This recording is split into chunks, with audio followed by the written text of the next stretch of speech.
Welcome back to sports. I'm Fernando Juncadella. The Florida Gator baseball team practiced for the first time today in Omaha for the College World Series. Pitching and defense has led the way for the Gators this year, with the offense coming up at big moments. The team they will be playing on Sunday, though, rarely has struggled this year at the plate. Head coach Tim Walton did not use Lauren Haeger in either of those games. Alicia Ocasio picked up the victory in both outings, but Lauren Haeger is a completely different pitcher at this time of year. We'll start with breaking news today. Jeremy Foley has announced his retirement as athletic director of the University of Florida after 25 years at the helm. Foley believes it's time to ride off into the sunset. Gator fans could mark the day April 8th, 2016 as the day they discovered Eddie Pinheiro. The Major League Baseball draft rolls on today, and the Gators are well represented on the board. 5 Gators were selected last night in the first 2 rounds. On the night that Ricardo Kaká returned from injury, the Orlando City Soccer Club took care of business as they beat the Portland Timbers 4-1. Kaká had a strong showing, finishing with 2 assists and 1 goal. The SEC meetings continue today in Destin, Florida. Athletic directors and coaches from all schools across the conference are speaking this week. But all the buzz, though, is surrounding the back and forth between Nick Saban and Jim Harbaugh. They need to get back to what they do best, and that is score. Florida is ranked number 1 in the SEC in points per game, but that hasn't been the case as of late because they have not been consistent. While there are 4 teams left in the NBA playoffs, 14 teams played close attention to the NBA lottery last night. The random ping pong ball selection is the way the association decides the draft order for non-playoff teams. This 8-game win streak is the second longest of the year, just behind the 25-0 start to begin the season. The Santa Fe Saints will be traveling tomorrow to Colorado for the Junior College World Series. I headed out to their final practice today to what I thought was a costume party. Turns out the entire team went out with jeans and Converse to follow the infamous Sandlot theme. Not so good news for the Gator lacrosse team, though. They entered the NCAA tournament with just 1 loss on the year, and it looked like they were going to make a serious run to the title game. That all came to an end yesterday against the Penn State Nittany Lions. It was a neck-and-neck game all afternoon, and with seconds to go, Florida thought they won the game, but the goal was called off. Let's look at it again. It was a very close call. The Cavs lose Draymond Green, and he gets this easy layup. Cleveland, though, would not go away without a fight. LeBron James gets the fadeaway right here over Steph Curry. You know who's not happy about that? Steve Kerr. Take a chill pill, fella. This guy right here looks nervous, but he shouldn't be. His team, the Thunder, dominated the second half and would win 118-94. We'll start in the first quarter, where Kevin Durant weaves by everybody and gets the scoop to go. Let's jump to the second, though, where Harrison Barnes misses the outside J, but former Gator Mo Spates gets the putback and the foul. He finished with 14 points. Now to some sad news from the world of sports today. Hockey legend Gordie Howe passed away this morning. Howe has been dealing with declining health for several years, including a stroke in 2014. New developments have emerged in the death of Kimbo Slice. The South Florida Sun-Sentinel reported late last night that Slice was diagnosed with heart failure. He was admitted to a hospital with abdominal pain and shortness of breath on June 3rd and was put in intensive care. This weekend being Father's Day, a special father did something great last night in the Philadelphia Phillies game. Right here, Kevin Pillar fouls to right field, and a father, while sitting down with his baby and dinner, catches it with one hand. Nestor, you can't even catch it with a glove. With the way the Phillies have been playing, they should really sign this guy up. Grounder to first. Schwartz steps on the bag. The Florida Gators win back-to-back national championships.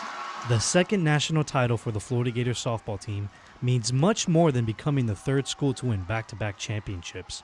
It marked the final time star Lauren Haeger suited up for the orange and blue. After a stellar career, it was only fitting that it was Haeger throwing the final pitch. I've never been in that position before. I've never been in the circle when that happened. And I was like, all right, here comes the dog pile. And it was a crazy feeling. It was very slow motion for me. What made the moment even sweeter was her family was there to witness it. She is the best player, and I was in tears. I'm so happy. She's a wonderful girl. I tell you, I'm more proud of the person that she is. She's a great teammate, and she loves all these girls, and she'll be the first to say that she couldn't have done any of this without her teammates. Haeger finished her Gator career with 73 wins, an SEC record 71 home runs, most outstanding player at the Women's College World Series, and a very thankful coach. she'll have a big sign like all the rest of the greatest skaters in program's history, because that's what she is. She's one of the greatest skaters that ever play and put the uniform on. As her college career comes to a close, Gator Nation and softball fans around the country will surely miss Haeger bomb Driven to left field. after Haeger bomb And right on cue. after Haeger bomb. And on the 12th pitch of the at-bat, Haeger sends it out. For WUFT Sports, I'm Fernando Juncadella. Do well here, and you might just earn a spot on an NFL roster. The Florida Gators held their pro day this morning for guys like potential top 10 pick Vernon Hargreaves. This day has been a long time coming. From when I started playing football, this is what everybody dreams of, going to the NFL, and this is part of it. And it was a good time, it was fun, and I'm excited to see what else is in store. Hargreaves didn't run the 40-yard dash today, but guys like Jake McGee, Antonio Morrison, DeMarcus Robinson, and Kelvin Taylor showcased their speed in front of NFL scouts. Safety Keon O'Neal used today to improve on the 40 time he originally ran a few weeks ago at the NFL Combine. In Indy, I didn't feel comfortable with my time. It was slow in my opinion, so I came in, ran faster, and I'm feeling good about it. 70 scouts from all 32 NFL teams attended the event. Former Florida players already making a living in the NFL were on hand as well. These guys know that some future NFL contributors are Gator-made. I'm really high on Jonathan Bullard, but with Alex McAllister, I think he still got to get some weight on him. But he's tested out the roof. Everything about him is strong, and that's kind of his concern is his weight as DN. Kid Taylor ran a good time in his 40. Brian Poole ran a tremendous time in his 40. LaTroy Pittman been out here doing good too. Hunter Joyer, 33 reps on the bench, and ran a great 40 time as a fullback. So a lot of these guys are out here doing some great things. According to NFL.com, Hargreaves, Bullard, and Neal all looked outstanding in positional drills today. Former Gator Sharif Floyd expects nothing less. They know that this is all or nothing. We got to showcase what we can do for a living and show that we're good at what we do.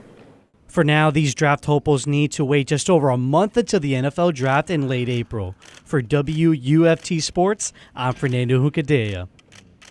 A typical student athlete at the University of Florida makes the jump to college from an American high school. Yet there's nothing typical about freshman guard Eleanna Christinaki. Christinaki was the second youngest member ever on the Greece senior national team, but it was time to go to college. The Greek native came straight from her home country to Gainesville, with her only visit to the United States being her recruiting trip. A culture shock was unavoidable. It was hard. It's very different when you're in the class and you study English. And from here, you have to speak all the time English. You have to speak to your teammates when you're playing, so it was a little bit hard. Going to school and interacting with other students in your second language was one thing, but learning a different style of play was a whole other ballgame. In Europe, we're playing more set game and with a lot of places. The game here is more physical, more free and fantasy. Luckily for Christinaki, she had Victoria Demaita to fall back on. Demaita moved to Gainesville from Lithuania before her junior year in high school. She attended the Rock School and shared her early struggles with her young teammate. I feel like we had a couple of really good talks. I was telling her, of course it's going to get better, because she was really frustrating the first 2, 3 weeks. And I was like, trust me, I've been there. I know how it's different it is from coming from high school into college. With a pro career waiting in the horizon, the ceiling of Christinaki's basketball career could only go higher. Yet, her head coach is quite impressed with how engaged she is in the here and now. There's no question from a basketball standpoint that she's a pro. She'll be a professional athlete. She'll compete on a professional level. I think the thing that's the most awesome about her, as much as the future holds for her, she's just really dialed in and focused on what's right now and how she can maximize those moments. Christinaki leads UF in scoring in SEC play with 11.6 points per game. She and the rest of the Gators will get going against the Gamecocks starting at 7. Reporting live from the WUFT newsroom, I'm Fernando Juncadella. Both Florida and Alabama wore yellow on their uniforms during the softball game on Saturday to raise awareness for pediatric cancer. Denise Lockwood, mother of Ian, who passed away 5 years ago, was in attendance to throw out the first pitch. Denise is glad her son's memory will always live on.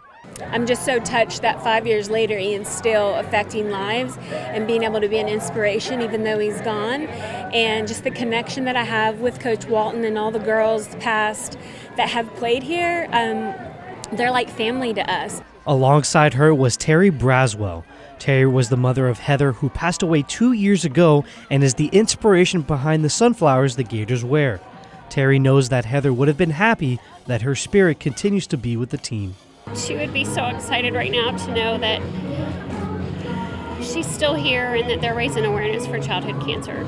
Even the alumni that were in attendance had a close relationship with Heather, including Gator great Hannah Rogers. Rogers thinks it's great to see the memories with Heather have been passed on. It's so cool to see because, you know, it could have just ended, but they just keep after year, they just keep remembering her. And I'm sure that means so much to her family and just the support that the program brings for them. Current players like senior Aubrey Monroe know how much impact the Gator program and the sport of softball have on families in the community.